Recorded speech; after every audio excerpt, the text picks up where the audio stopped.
تبارك الذي بيده الملك وهو على كل شيء قدير الذي خلق الموت والحياة ليبلوكم أيكم أحسن عملا وهو العزيز الغفور الذي خلق 7 سماوات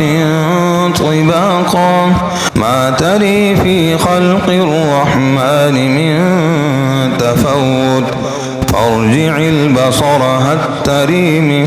فطور ثم ارجع البصر كرتين ينقلب إليك البصر خاسئا وهو حسير ولقد زينا السماء الدنيا بمصابيح وجعلناها رجوما للشياطين وأعتدنا لهم عذاب السعير وللذين كفروا بربهم عذاب جهنم وبئس المصير إذا ألقوا فيها سمعوا لها شهيقا وهي تفور تكاد تميز من الغيظ كلما ألقي فيها فوج سألهم خزنتها ألم يأتكم نذير قالوا بلى قد جاءنا نذير فكذبنا وقلنا ما نزل الله من شيء إن أنتم إلا في ضلال كبير وقالوا لو كنا نسمع أو نعقل ما كنا في أصحاب السعير فاعترفوا بذنبهم فسحقا لأصحاب السعير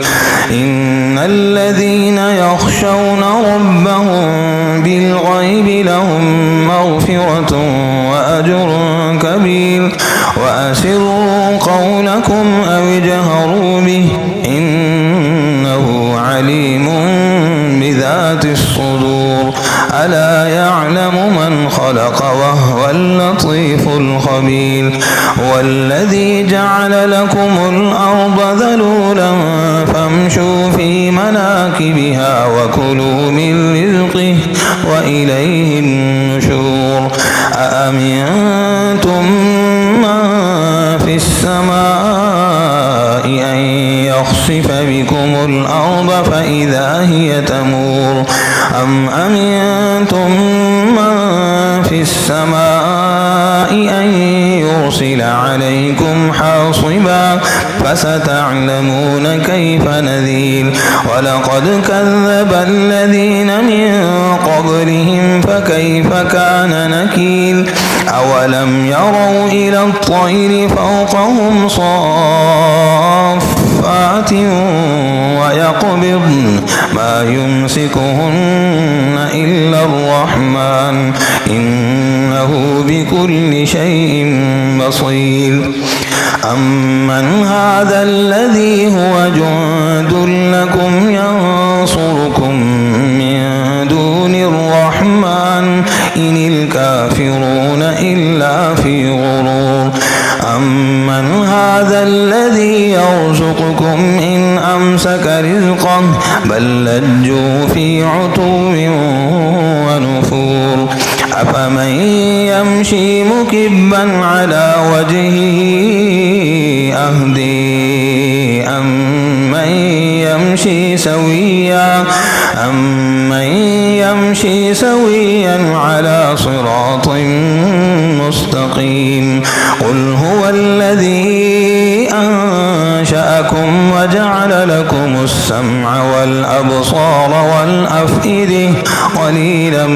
ما تشكرون قل هو الذي ذرأكم في الأرض وإليه تحشرون ويقولون متى هذا الوعد إن كنتم صادقين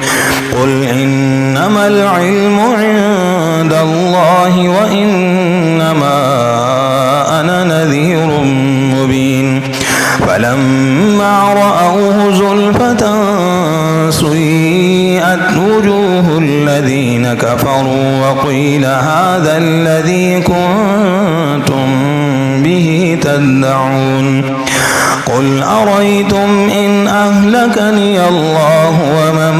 معي أو رحمنا فمن